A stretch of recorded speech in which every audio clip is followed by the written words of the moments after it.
ஐந்து கரத்தனை யானை முகத்தினை ஈந்தின் இளம்பிறை போலும் எயிற்றனை நந்தி மகந்தனை ஞான கொழுந்தினை புந்தியில் வைத்தடி போற்றுகின்றேனே.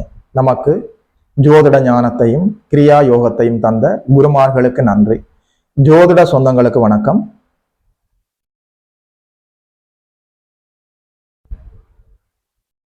இன்றைக்கு இந்த பதிவில் கடகராசிக்காரர்களுக்கு எளிமையான என்னென்ன பரிகாரங்கள் இருக்கிறதுன்னு சொல்லி பார்க்கலாம். புனர்பூசம், பூசம், ஆயில்யம் நட்சத்திரங்கள் இங்கே உள்ளடங்கி இருக்கிறது. நீர் ராசி, அம்மாவை குறிக்கக்கூடிய அற்புதமான புனிதமான வீடு. இங்கே சந்திரன் நல்லபடியாக ஆட்சி பெறக்கூடிய வீடு, சந்திரனுடைய சொந்த வீடு. இங்கே சந்திரன் நல்லபடியாக ஸ்தான பலத்தை அடைந்து விடுவார். கடகராசிக்காரர்களுக்கு வாழ்க்கை நல்லபடியாக இருக்க வேண்டும். பெயர் புகழ் அந்தஸ்து கௌரவம் மரியாதை நல்லபடியாக உயர்வடைய வேண்டும். ஆயுள் ஆரோக்கியம் மேம்பட வேண்டும். குடும்பத்துல நல்ல ஒற்றுமை இருக்க வேண்டும். நல்ல வருமானம் இருக்க வேண்டும். நீங்கள் எடுக்கிற எல்லா நல்ல முயற்சிகளும் வெற்றி வாகை சூட வேண்டும். மாணவர்கள் கல்வியில் சிறந்து விளங்க வேண்டும். உடல் ஆரோக்கியம் மேம்பட வேண்டும். நல்ல அதிர்ஷ்ட வாய்ப்புகள் தேடி வர வேண்டும். குழந்தை பாக்கியம் நல்லபடியாக கிடைக்க வேண்டும். அது மட்டுமில்லை, கடன் நோய் எதிரி அமைப்புகள் அப்படியே விலகி விட வேண்டும். கணவன் மனைவி ஒற்றுமை அதிகரிக்க வேண்டும். திடீர் அதிர்ஷ்ட வாய்ப்புகள் தேடி வர வேண்டும். மறைமுக தன லாபங்கள் கிடைக்க வேண்டும்.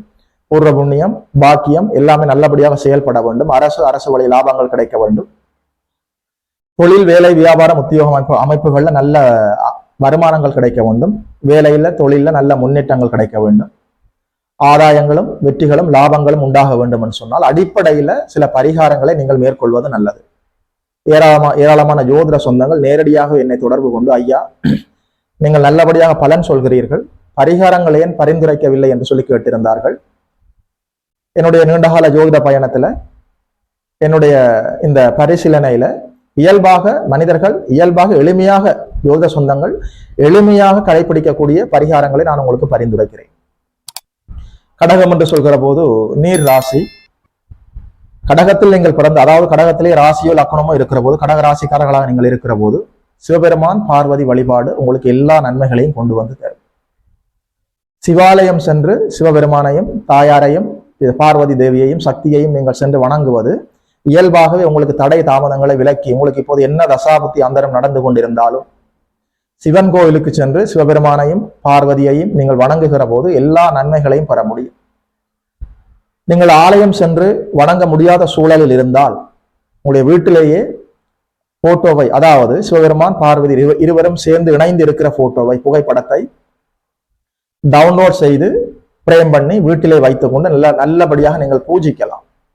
சிவபெருமானையும் உமாதேவி அம்மாவையும் குறிப்பாக திங்கட்கிழமைகளில், குறிப்பாக கடகராசியிலே பிறந்தவர்கள் திங்கட்கிழமைகளில் வணங்குவது எல்லா நன்மைகளையும் கொண்டு வந்து தரும். கடகம் என்று சொல்கிற போது நீர் ராசி. இந்த உடம்புல 70% தண்ணீர் தான் இருக்கிறது. நீங்கள் குளிக்கிற போது உடல் சுத்தமாகிறது என்பது ஒரு விடயம், சுத்தமாகிறது, அதில் மாற்றுக்கிறதுக்கு இடமில்லை.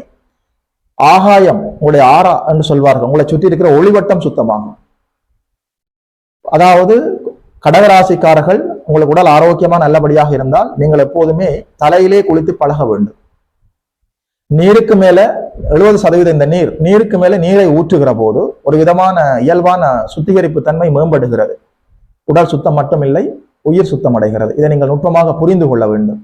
அதனால கடகராசியிலே பிறந்தவர்கள் முடிந்த வரைக்கும் தலையிலே குளிப்பதை, குறிப்பாக திங்கள் கிழமைகளில் உடலை நல்லபடியாக தலையிலே குளிப்பதை நீங்கள் வழக்கமாக வைத்துக் கொள்வது சால சிறந்தது. எல்லா நன்மைகளையும் இயல்பாக கொண்டு வந்து தரும்.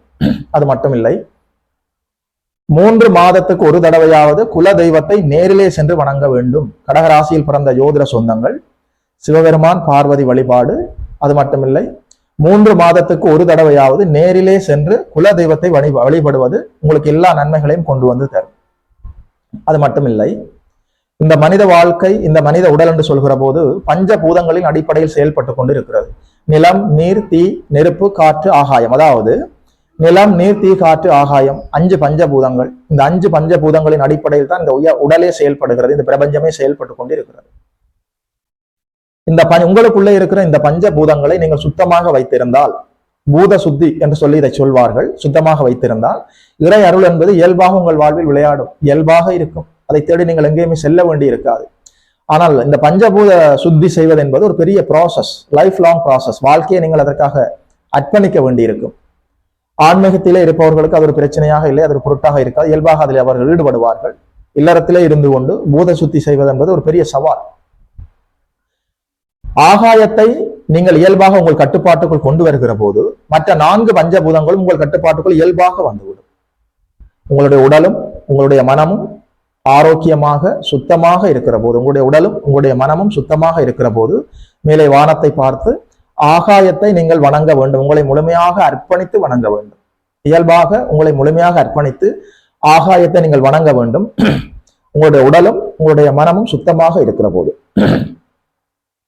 இதுபோல நீங்கள் ஆகாயத்தை நல்லபடியாக வணங்கி வருகிற போது கடகராசியிலே பிறந்திருக்கிற ஜோதிட சொந்தங்கள் இயல்பாக எல்லா நன்மைகளையும் நீங்கள் பெற முடியும்.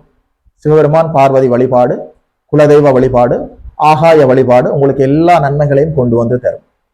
கடகராசியிலே பிறந்த ஜோதிட சொந்தங்கள் நீங்கள் நீர் சம்பந்தப்பட்ட அமைப்புகளை தானம் செய்யலாம்.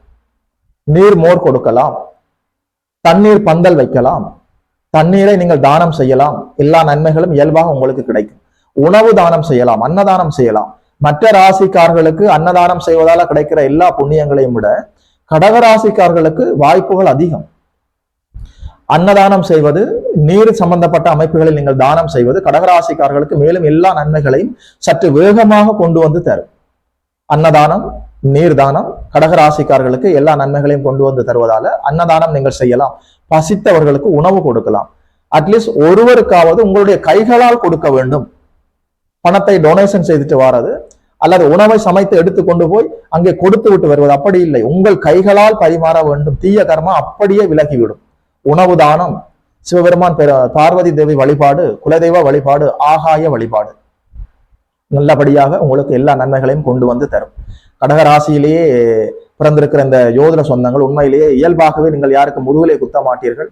தாயன்போடு எல்லோரையும் அரவணைத்து செல்லக்கூடிய அற்புதமான ராசி கடகராசி. உங்களுக்கு இந்த பரிகாரங்களை எல்லாம் பரிந்துரை செய்ததுல சொன்னதுல ஒரு ஜோதிடனாக எனக்குமே உண்மையிலேயே சந்தோஷம், மகிழ்ச்சி.